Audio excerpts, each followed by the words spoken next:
So good morning, everyone, and welcome to this session, which is discussing ICP 8, Risk Management and Internal Controls.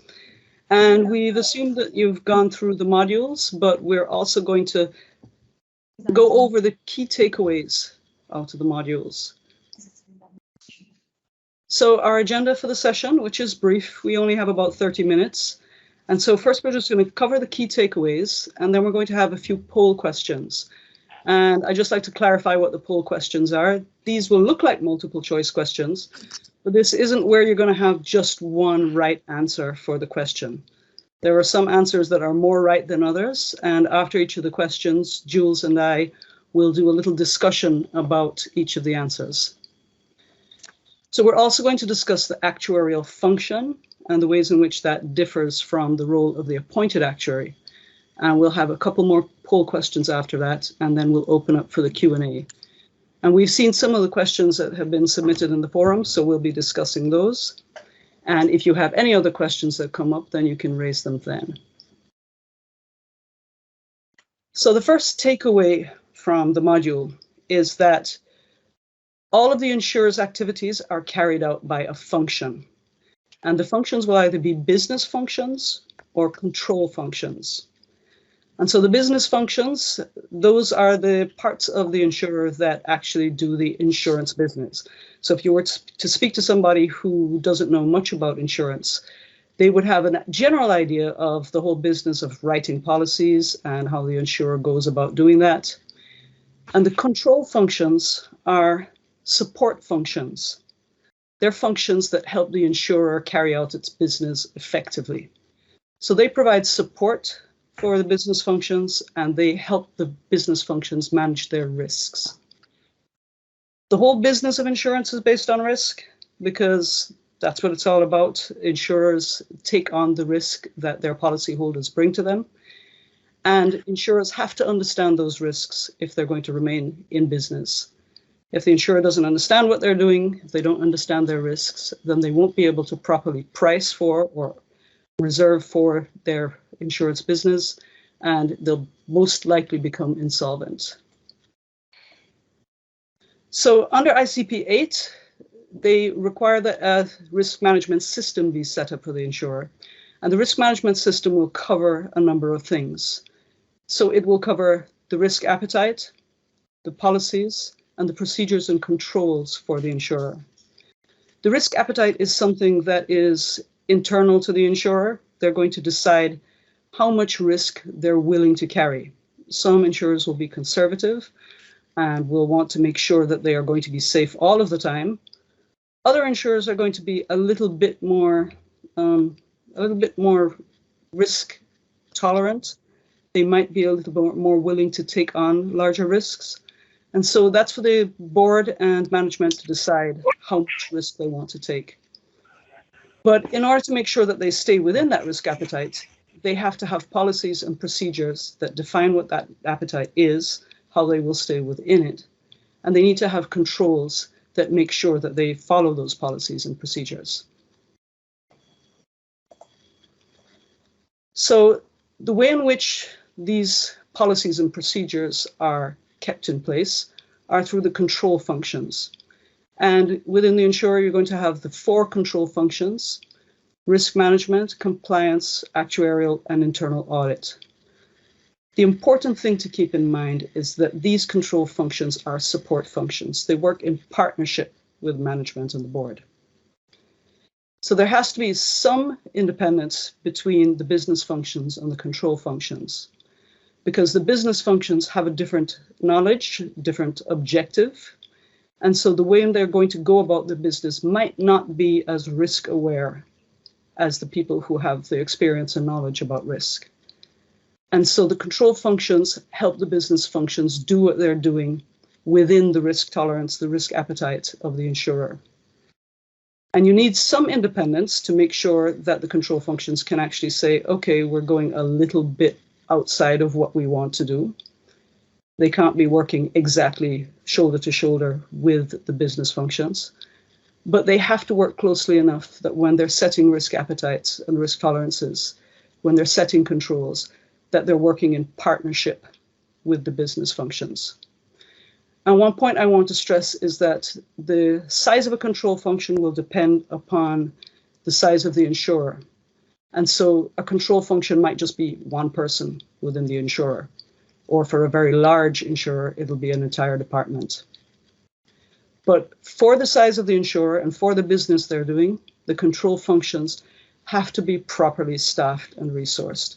And that means they have to know what they're doing, they have to understand the risks that they're managing, and they also have to have enough authority within the insurer, enough knowledge to be able to properly advise the business functions, management, and the board. So all of these responsibilities and authorities that the control functions have, they have to be something that the entire insurer is in agreement with. And ultimately that goes up to the board. The board has to be okay with everything that they're doing. The control functions also have to be true control functions. They have to be able to talk to the board or to a board committee if they see something that they don't think is right.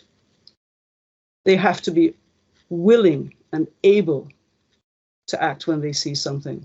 And that's not a trivial point, because a control function that is apprehensive about taking action isn't an effective control function. The people working in the control functions have to have the confidence and the authority to be able to step in and say, okay, this isn't right, we need to take steps to change it. The control functions are partners. We're thinking about what the insurer wants to get done, and we're making sure that it gets done properly. And so it's important that the business functions see control functions as partners, see control functions as people that help them do their job better. Not everyone is going to understand how to manage risk, and the control functions will help the business functions do that. And ultimately, this goes up to the board. The board needs to make sure that the control functions are seen as partners.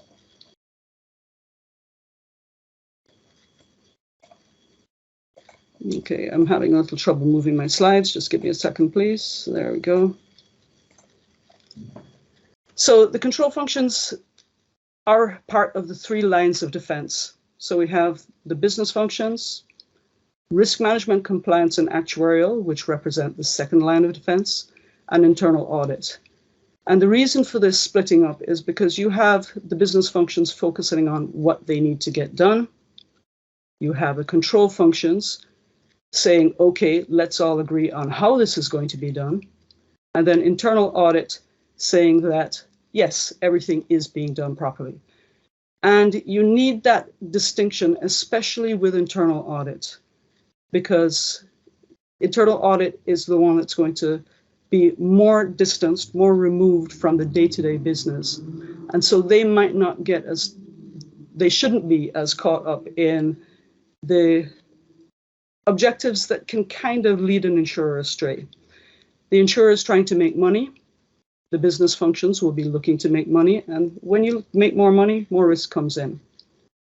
So internal audit is going to make sure that all of the risk tolerances and risk appetites are being followed. It's easy for the people who are closer to the business to move away from what that risk tolerance and the risk appetite was set up to do. So this is a little graphic that describes the 3 lines of defense. So we have the people that do the business, the people that work in partnership with management to set up the controls that should be in place, the risk tolerances, the policies, the procedures, and then internal audit that makes sure that all of this is being done properly. So the last point is culture, which is that everybody in the insurer needs to make sure that they understand why these 3 lines of defense exist. They need to understand that the business of the insurer is going to need for everyone to be on board with following the risk appetite, the risk tolerance, everything that's set up in the risk management system. And I think the most important point I want to make here is that there are some risk events that internal controls can't prevent. If somebody within the insurer is going to commit fraud, then that can't be eliminated in advance with internal controls. What that can be eliminated with is culture.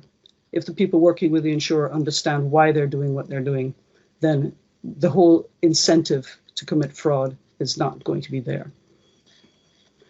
So honesty, ethics, integrity, and responsible conduct are things that should be stressed.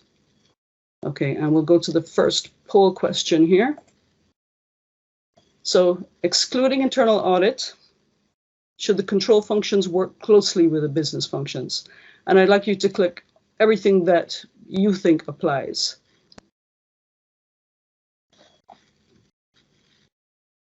Can you see it? No, I can't see it.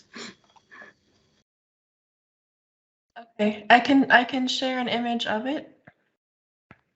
So we had 12% chose A, 32% chose B, 12% chose C, and 44% chose D. And I can just put the image of the results now in the chat. Okay, great, thanks. Okay, and so I set up these answers partly to see how people think. And there's an idea that a control function has to be very independent from business functions for them to be effective. And that's not true, because we actually want the control functions, with the exception of internal audit, to be working alongside the business functions. The business functions don't necessarily understand how to set their risk tolerances, how to set their controls. And so the control functions will help them do that. And to be able to do that, they have to work alongside the business functions. So there has to be some independence if they're not going to just go along with everything that the business functions want. But they have to be close enough to the business to understand the business, to set up the risk management. It's important that they work closely because of trust, because if controls are put in place that the business functions don't trust, then they won't be effective. So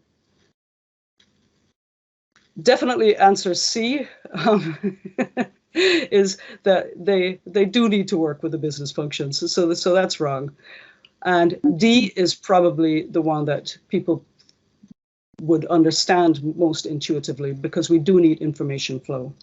And if the business functions understand the control functions, they work with the control functions, then they'll give them the information that they need. Is there anything you want to add, Jules?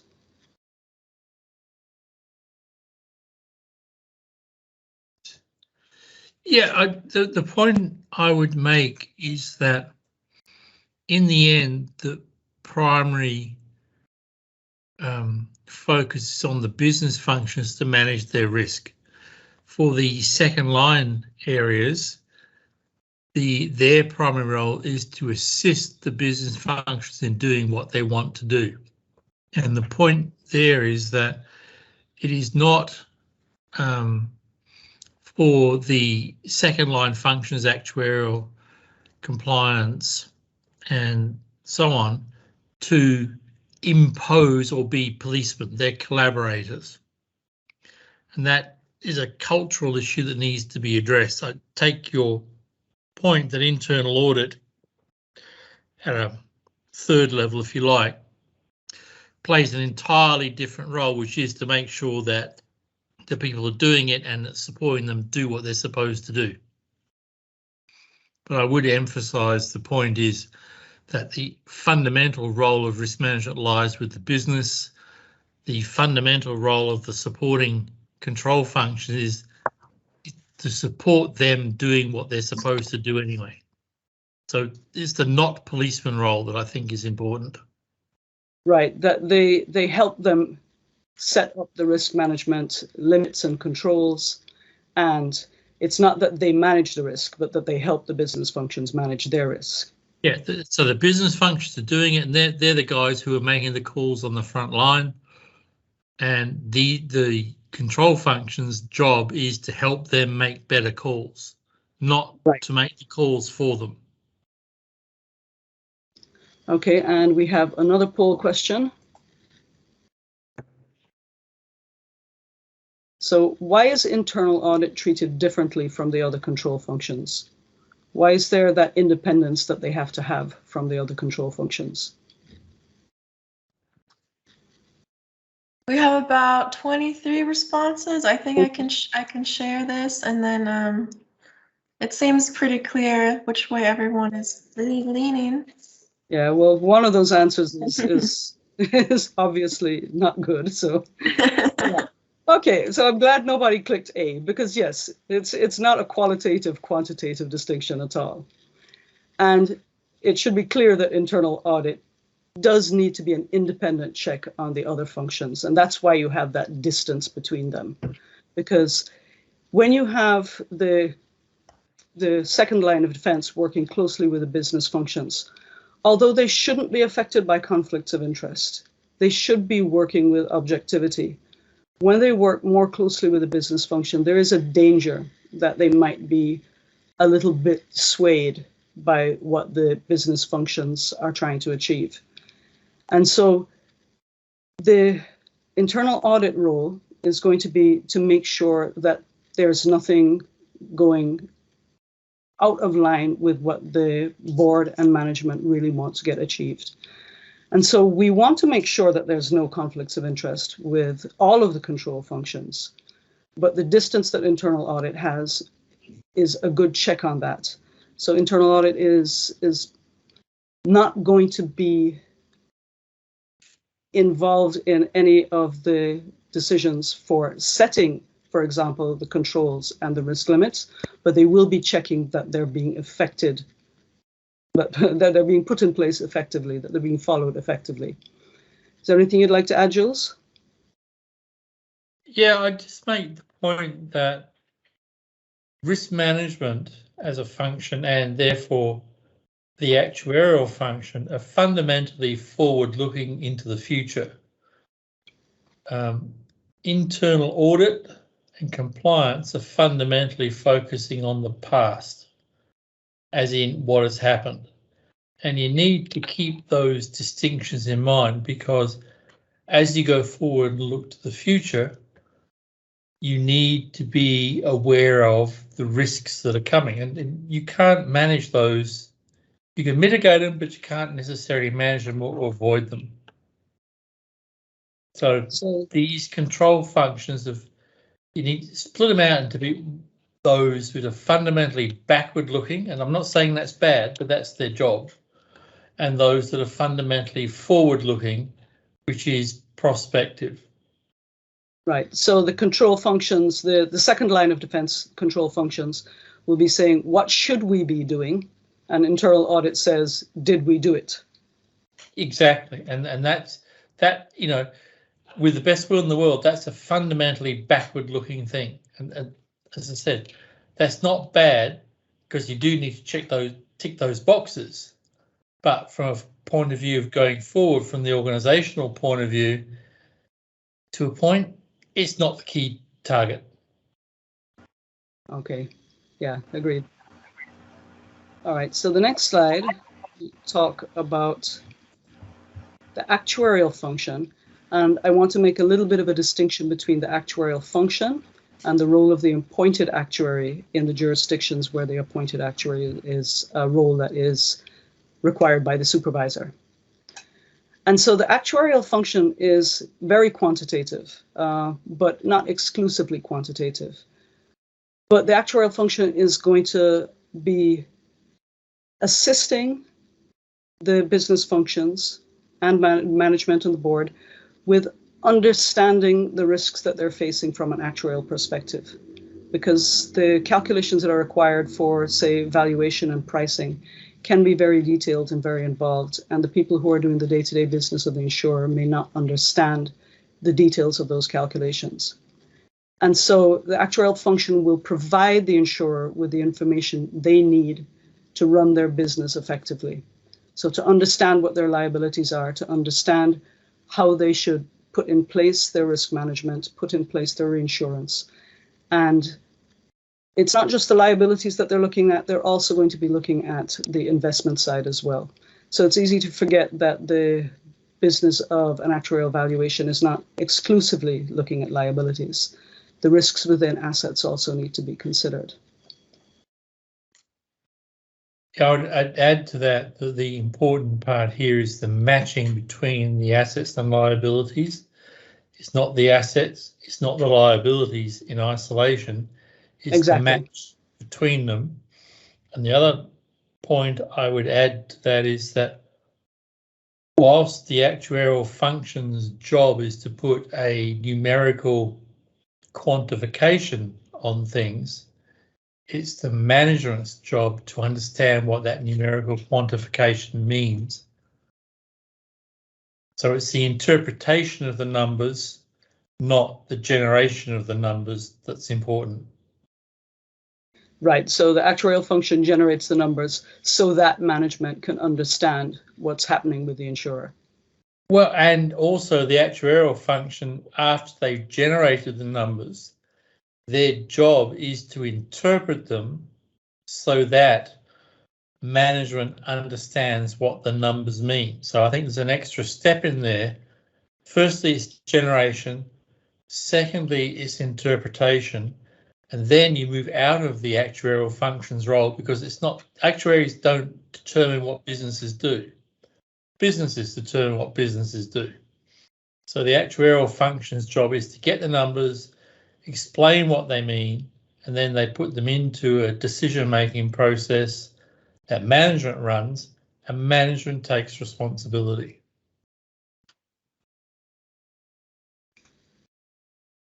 The actuarial function also doesn't have explicit responsibility under ICP 8 for risk culture, but all of the control functions do play a role. And it's the quantification of the risk exposures that help the insurer understand its risk management. And so part of that is that the actuarial function needs to have the trust of the people that they work with. That helps build the risk culture, because if the business functions understand what the actuarial function is doing and have faith in the numbers that are being put forward, then it's going to build that trust, that culture of, yes, we're all in this together, and the risks need to be managed in this way so that we can do what we're doing. I'd add to that there's two sides, if you like, there's two sides here. There's the actuarial function who produce actuarial numbers on the one hand, and on the other hand, there's all those people who use those actuarial outputs. And the question that Britta has raised about having trust is absolutely fundamental. Both sides need to trust the other side. So it's a two-way process. And if you have actuaries who are saying, trust me, I'm an actuary, fundamentally that process falls over at that point, because the actuaries need to be able to explain to the non-actuaries why what they're doing and what they've said is important. If they can't do that, the interaction doesn't work. So those who are on the receiving end need to be able and have the confidence to say to the actuarial function, if they don't understand what the message is being sent are, explain it again. And then the appointed actuary, it's easy for people to think that there's a big overlap between the appointed actuary and the actuarial function. But the role of the appointed actuary, where it is required by the supervisor, is distinct. The actuarial function is advising the insurer. The appointed actuary is providing information to the supervisor that the supervisor is particularly interested in. And that's part of the reason why the supervisor can actually ask the insurer to replace the appointed actuary if they feel that the appointed actuary is not fulfilling their role effectively. And if you look at that from the perspective of an insurance company, the supervisor shouldn't be able to tell a company who they can hire and fire. And they wouldn't be able to do that with actuarial function. But because of the specific responsibilities of the appointed actuary, the supervisor can have that additional authority. There are items that the supervisor needs to see to feel confident that the insurer is doing their business as they should. And that's the role of the appointed actuary, specifically to provide that information to the supervisor. think it's worth adding that in that role, the appointed actuary is expected, perhaps required, to be independent of the company and the management. It's a professional independence that sets up the appointed actuary role. And if they can't do that, they either have to resign or they have to do whistleblowing to the supervisor. That's the whistleblowing in particular is generally not a popular move with management, but the appointed actuary sits in a professional place where they're in between, but not part of either the company or the supervisor. It's the independence that's the critical part. Okay, I see that we are very short on time. We actually only have about a minute or two left. So I do have some additional poll questions that you'll be able to see when you get the slides, but I'm going to go straight into any questions. And I see one question in the chat that I'd like to answer. And the question is, if the actuarial function helps the business risk management, what's the distinction between this function and the risk management function? And the distinction is that the actuarial function is not looking at all of the insurer's risks. So there are a lot of other risks that they'll be exposed to. For example, the actuarial function is not going to get involved in the operational risks that the insurer faces in its underwriting and its sales force management and all of the other risks that are unrelated to the calculation of the liabilities. So their actuarial function is part of risk management overall, but will carry out specific actuarial roles, which would be distinct from the risk management function.